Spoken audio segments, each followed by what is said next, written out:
Hi welcome back to my channel. ఈరోజు కథ బ్రహ్మముడి 11వ భాగాన్ని వినేద్దాం. మోక్షిత్తో పాటు అడుగులు వేస్తుంది కోమలి. నీళ్లు స్పర్శ తగలగానే ఎక్కడ లేని సంతోషం తన కళ్ళల్లో కనిపిస్తుంది. అంతలా మురిసిపోతుంది. ఆడవాళ్ళు ఇంతే కాబోలు, ప్రతి చిన్నదానికి ఎంతో సంతోషపడిపోతారు అని మనసులో అనుకుంటాడు. మోక్షిత్ తనని కొంచెం లోపలికి తీసుకుని వెళ్తాడు. అయ్యో నాకు భయంగా ఉందండి అని చెప్తుంది. నేను చెప్పాను కదా నన్ను పట్టుకోమని, ఇంకెందుకు భయం అని అడుగుతాడు.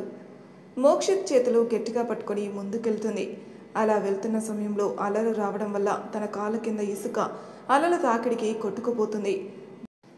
బ్యాలెన్స్ తప్పి నీళ్ళల్లో పడిపోతుంది. ఊపిరాడదు తనకి. తనని గట్టిగా పట్టుకుంటాడు మోక్షిత్. పైకి లేచి తనని గట్టిగా హక్ చేసుకుంటుంది కోమలి. తొలిసారి కోమలి స్పర్శ తనకి కొత్తగా అనిపిస్తుంది. ప్రియాతో ఉన్నప్పుడు కలగని ఫీలింగ్ ఇప్పుడు తనకి తెలియకుండా కలుగుతుంది. చూడండి తను ఎలా పట్టుకున్నాడో చూడండి అంటూ కొడుకు వైపే చూపిస్తూ మురిసిపోతుంది వసుధ. నువ్వు ప్లాన్ చేస్తే సక్సెస్ అవ్వకుండా ఉంటుందా అని నవ్వుతారు మహేంద్ర. అలా తనని చూస్తాడు. తడిసిన శరీరం, తలలో నుంచి నీటి బొట్లు తన ముఖం మీద ముత్యాలుగా మెరుస్తున్నాయి. తన తాకిడి వల్ల తన ఊపిరి మోక్షిత్కి తగులుతూ ఉంది. తనలో కాస్త ఫీలింగ్ మారుతూ వస్తుంది.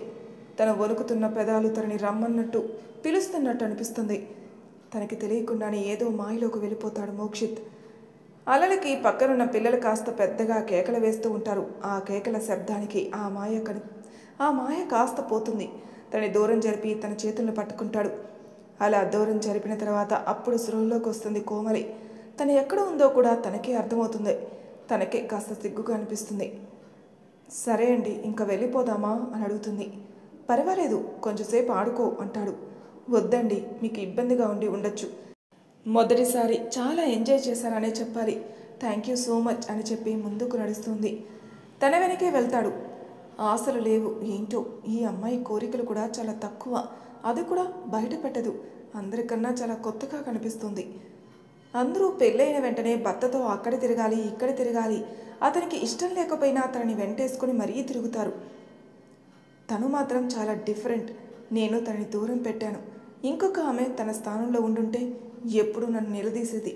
అసలు ఎందుకు నన్ను దూరం పెట్టారు అని ఇంట్లో చెప్పి గొడవ చేసేది. కానీ అమ్మ వాళ్ళు వచ్చి 2 days అయినా నా గురించి ఎంతో గొప్పగా చెప్తుంది. నేను తనని ఎక్కడికి తీసుకుని వెళ్ళలేదు. బట్ వీక్లీ బయటకు వెళ్దామని అమ్మతో చెప్తుంటే విన్నాను. ఎందుకు ఉన్నది చెప్పచ్చు కదా అని తన మనసుకి తాను చెప్పుకుంటున్నాడు. ఒక అమ్మాయికి పెళ్ళైన తర్వాత తన భర్త ఎలాంటి వాడైనా సరే, తాగినా తనని కొట్టినా సరిగ్గా చూడకపోయినా తన దృష్టిలో తనని తక్కువ చేసుకోదు. అలాగే ఎదుటివారి దృష్టిలో తన భర్త ఎప్పుడూ గొప్ప స్థానంలో ఉండాలి అని కోరుకుంటుంది. తన కోపంలో భర్తని ఎన్నైనా తిడుతుంది. కానీ పక్క వాళ్ళు తన భర్తని తిడితే అస్సలు ఊరుకోదు. ఇది మాత్రం రియల్గా చాలామంది ఇళ్లలో జరుగుతుంది. అంతే కదా అండి అని తన అంతరాత్మ తనకి గుచ్చి చెప్తుంది. నీ మాట వింటూ కూర్చుంటే రాత్రి అయిపోతుంది అంటూ ముందుకు కదులుతాడు. వాళ్ళ కోసం ఐస్ క్రీమ్స్, వాళ్ళకి కావాల్సినవన్నీ ఇప్పిస్తాడు. అక్కడి నుంచి ఇంటికి బయలుదేరతారు. ఫ్రెష్ అయ్యి డిన్నర్ చేసి ఎవరి గదిలోకి వాళ్ళు వెళ్ళిపోతారు. పడుకునే ముందే చెప్తుంది, థ్యాంక్ యూ మోక్షిత్ గారు అని. ఇప్పటికే చాలాసార్లు చెప్పావు, అన్నిసార్లు చెప్పనవసరం లేదు, సంతోషంగా పడుకో అని చెప్తాడు. అప్పుడే తనకి దీక్షిత్ నుంచి కాల్ వస్తుంది. బాల్కనీలోకి వెళ్ళి తన కాల్ లిఫ్ట్ చేస్తాడు. హాయ్ రా, ఏం చేస్తున్నావు? సారీ కొత్తగా పెళ్ళయింది కదా, నిన్ను అలా అడిగితే బాగోదేమో అని అంటాడు దీక్షిత్. కాస్త నోరు మూసుకో. అవును ప్రియా నీకు తెలుసు కదా, తెలియనట్టు మా కజిన్ పెళ్లిలో చూశానని అన్నావంటగా, ఏంటి సంగతి అంటాడు. లేదులేరా, ఎందుకు తనెవరో తనకి చెప్పి మళ్ళీ తనని బాధ పెట్టడం ఇష్టం లేక తనెవరో నాకు తెలియనట్టే అడిగాను అంతే సార్. ఆ అమ్మాయి జోలికి నేనేం వెళ్ళలేదు. అందులో ఆవిడ మీ ప్రాపర్టీ కాదా? నాకేం అవసరం చెప్పు అని అంటాడు దీక్షిత్. అవును ఇంతకీ తనని ఇక్కడికి పంపించావు, మరి తన గురించి ఆలోచిస్తున్నావు, తన గురించి కేర్ తీసుకుంటున్నావు అంటే మళ్ళీ తనని నీ లైఫ్లోకి రానిచ్చే సూచనలు ఏవైనా ఉన్నాయా అని అడుగుతాడు. ప్రియా పట్టుబడుతుంది. కోమలితో విషయం చెప్పాలి అనుకుంటున్నాను, బట్ అమ్మ నాన్న ఉన్నారు కాబట్టి చెప్పలేకపోతున్నాను. వాళ్ళు వెళ్ళిపోయిన తర్వాత కోమలికి నా మనసులో మాట చెప్పేస్తాను. తన అభిప్రాయం ఏంటో తెలుసుకుంటాను. తనతో డైవర్స్ తీసుకుంటాను. తనకి నచ్చినట్టు తన లైఫ్ డెసిషన్ తను తీసుకునేలా చేస్తాను అని. తనని అలా అని వదిలేను. తన లైఫ్ సెటిల్ అయిన తర్వాత తన సంతోషంగా ఉంటే అప్పుడు తన జీవితంలో నుంచి వచ్చేస్తాను అని చెప్తాడు. సరిపోయింది, భలే భర్తవి, భలే ప్రియుడివి. ఒకసారి పెళ్లి చేసుకున్న తర్వాత ఆ అమ్మాయిని వదిలేయాలా, జీవితాంతం తనతో కలిసి నడవాలా అని ఎన్నో ప్రమాణాలు చేసి తాళి కట్టాం. అలాంటి భార్యతో విడిపోవాలి అని అనుకుంటున్నావు. మీరు చేసే పని ఎలా ఉంది అంటే గేమ్స్ ఆడినట్టు ఉంది. నాకు ఎంత మాత్రం నచ్చటం లేదు. కానీ నీ లైఫ్ నీ ఇష్టం. వదినికి అన్యాయం జరిగితే మాత్రం ఊరుకోను అని చెప్పి కోపంగా కాల్ కట్ చేస్తాడు. ఏంటి వీడు ఇలా మాట్లాడుతున్నాడు? ప్రేమించిన అమ్మాయిని పెళ్లి చేసుకోవాలనుకుంటున్నాడా? అలా కాకుండా తనకి నచ్చజెప్పి తన లైఫ్ ఇంకొకరితో సంతోషంగా ఉండేలా చూస్తే బాగుంటుంది కదా. అలా ఆలోచించకుండా కోమలి గారి జీవితం కష్టపెట్టడం నాకు అస్సలు నచ్చట్లేదు. అసలు ఈ ప్రియ పని చూడాలి, వాళ్ళ మధ్యలోకి వెళ్లకుండా చూడాలి అని అనుకుంటాడు దీక్షిత్. ఎప్పటిలాగే పిల్లోస్ అడ్డుగా పెట్టి పడుకుంటాడు. కానీ పొద్దున లేచేసరికే అవి కాస్త చెరిగిపోయి కోమలికి దగ్గరగా పడుకుంటాడు. తన మీద కాలు చెయ్యి వేసి కోమలి యథావిధిగా నిద్రలేచి జరిగిపోయినవి కాస్త చెరిగిపోయినవి పెట్టేసి వెళ్ళిపోతుంది. అలా రోజులు గడుస్తూ ఉంటాయి. ఒక వారం ఉండాలి అనుకున్న పేరెంట్స్ కాస్త 10 రోజులు ఉంటారు. మెల్లిమెల్లిగా కోమలి బిహేవియర్ తనకి నచ్చుతూ పోతుంది. తన గురించి ఆలోచిస్తూ ఉంటాడు. కానీ ప్రియా మాత్రం ఫోన్ చేసి తన మనసుని డైవర్ట్ చేస్తూ ఉంటుంది. అలా జరుగుతూ ఉందన్నమాట మోక్షిత్ లైఫ్. గీతు ఆఫీస్కి ఒక్కతే వస్తుంది. ఏమైంది గీత, మీ ఫ్రెండ్ ఎక్కడా అని అడుగుతాడు. దానికి అప్పుడప్పుడు పిచ్చి పడుతుందిలేండి సార్, అందుకే ఆఫీస్కి రాలేదు అని చెప్తుంది. ఒంటరిగా భలే దొరికావు, నీతో కాస్త మాట్లాడాలి, క్యాంటీన్కి వెళ్దామా అని అడుగుతాడు. అయ్యో ఏంటి సార్ అలా పిలుస్తున్నారు, కొంపదీసి ఆయన లవ్ చేస్తున్నారా అని మనసులో డ్యాన్స్ చేస్తూ ఉంటుంది గీత. ఇప్పుడు ఆయన నాకు లవ్ ప్రపోజ్ చేసిన తర్వాత నేనేమని చెప్పాలి?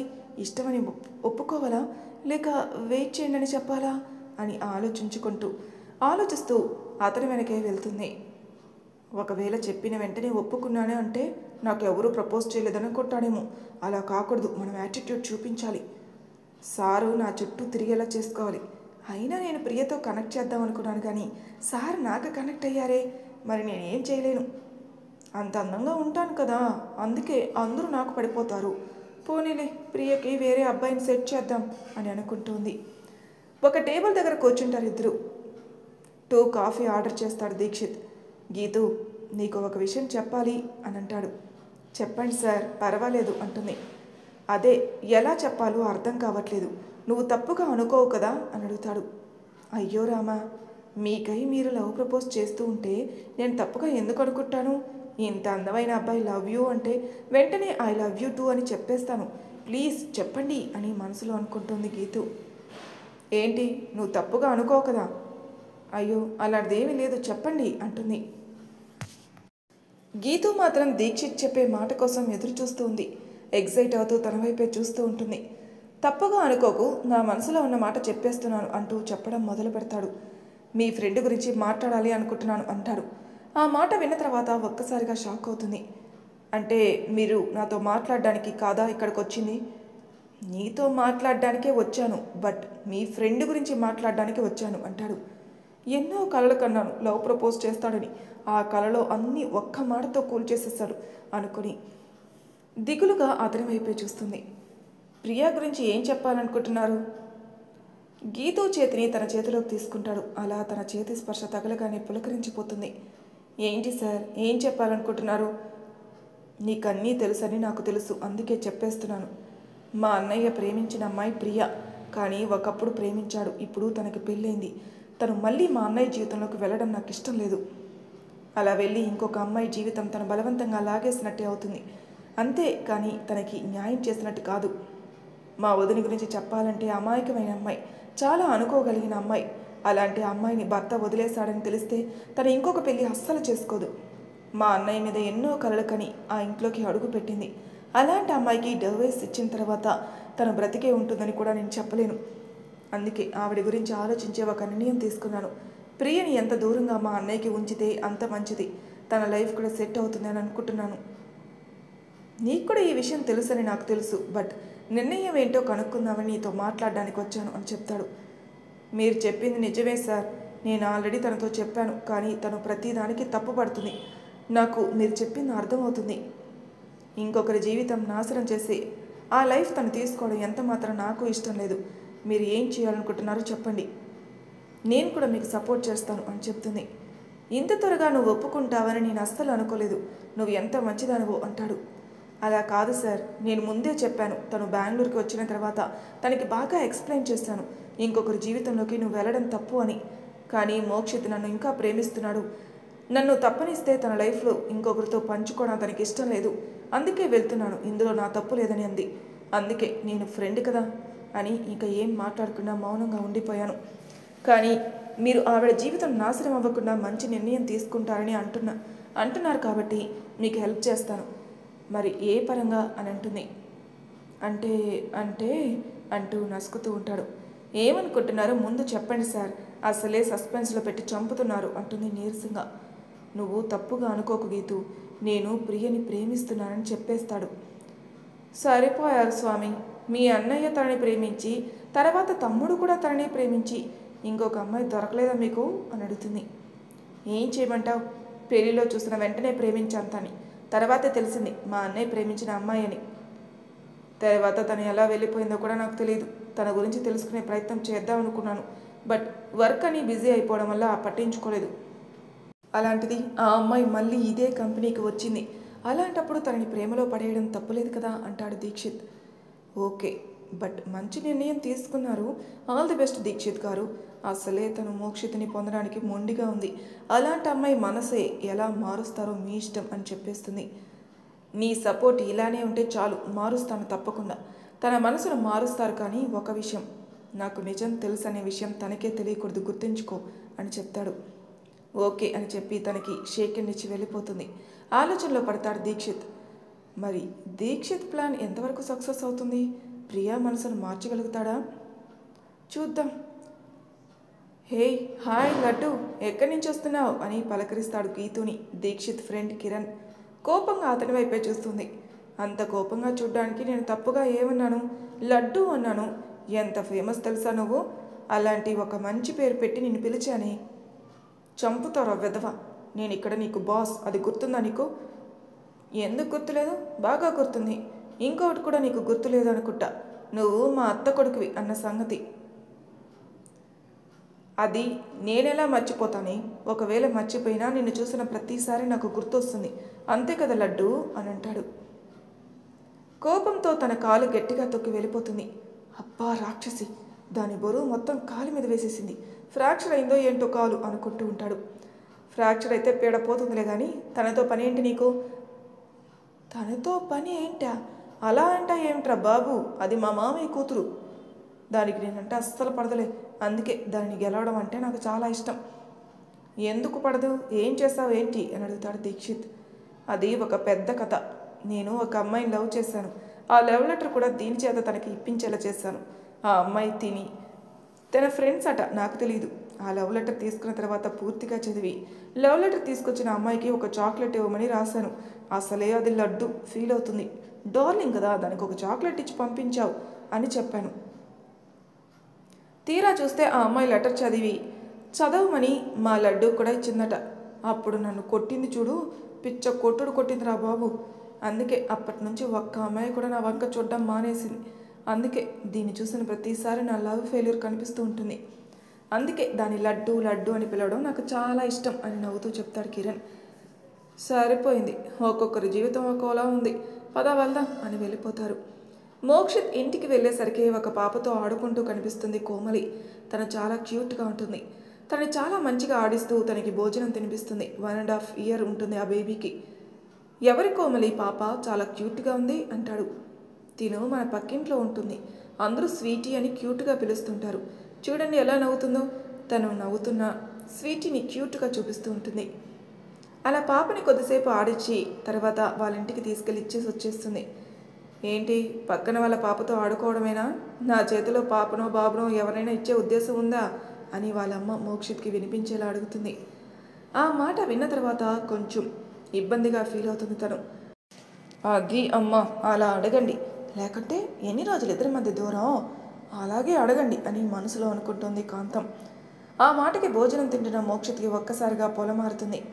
అయ్యో అత్తయ్య, మాకు ఇప్పుడే కదా పెళ్ళైంది, మహా అయితే ఒక 4 months అయింది, అప్పుడే పిల్లలా? నేనే ఆయనతో చెప్పాను కొద్ది రోజులు ఎంజాయ్ చేద్దామని. సిగ్గుపడుతూ చెప్తుంది కోమలి. ఉండాల్సిన అమ్మాయివే, నువ్వు పిల్లల్ని కని తర్వాత కూడా సంతోషంగా ఉండొచ్చు, అందులో తప్పేం లేదు కదా. చూడు, ఆ పాపతో ఎంత సంతోషంగా ఆడుకున్నావో, వీడు ఎలాగో పొద్దుటి నుంచి సాయంత్రం వరకు నీతో ఉండడు కదా, అందుకే చెప్తున్నాను తొందరపడి అని అంటుంది. ప్రతిదానికి వచ్చేస్తుంది ఈ కోమలమ్మ, భర్త మీద మాట పడనివ్వదు, భర్త ఏ తప్పులు చేసినా భరిస్తుంది అని అనుకుంటుంది కాంతం. అలా 5 years తర్వాత ఒక అందమైన డబుల్ బెడ్రూమ్ హౌస్ తన గదిలో పడుకుని జరిగిపోయిన గతం గురించి తలుచుకుంటోంది కోమలి. ఇక్కడ గమనించాల్సిన విషయం, పైన జరిగిన అంతవరకు కోమలి కలకంటూ ఉంటుందండోయ్. ఉదయం 5 గంటలు నిద్ర నుంచి మేల్కొని ఇంట్లో పనులు మొత్తం చకచకా చేసేస్తుంది. ఊటీ ఒక మంచు దుప్పటి కప్పినట్టు ఎంతో ఆహ్లాదపరిచే వాతావరణం. మార్నింగ్ అలా బయటకు వచ్చి ఆ వ్యూ మొత్తం ఒకసారి చూస్తుంది. తన కోసం కాఫీ ప్రిపేర్ చేసుకుని మేడ మీదకి వెళ్ళి ఆ పచ్చని ప్రకృతిని చూస్తూ కాఫీ ఆస్వాదిస్తుంది. కాఫీ తాగి కిందకు వచ్చిన తర్వాత త్వరగా బ్రేక్ఫాస్ట్ అలాగే లంచ్ కూడా రెడీ చేస్తుంది. అప్పటికే టైం 7 అవ్వడం వల్ల ముద్దులు వరకే పాపాయి, పాలబుగ్గల చిన్నారి 4 ఏళ్ల పాప ఇంకా నిద్రపోతూ కనిపిస్తుంది. తనను నిద్ర లేపడానికి విశ్వ ప్రయత్నాలు చేస్తూ ఉంటుంది కోమలి. మరి ఆ చిన్న పాప ఎవరు? అసలు కోమలి జీవితంలో జరిగిన సంఘటనలు ఏంటి? ముందు కథలో తెలుసుకుందాం. అంతవరకు నా ఛానల్ సబ్స్క్రైబ్ చేయని వాళ్ళు ప్లీజ్ సబ్స్క్రైబ్ చేసుకోండి, లైక్ చేసి షేర్ చేయండి. మీ అభిప్రాయాలు నాకు కామెంట్ రూపంలో తెలియజేయండి. Thank you for listening.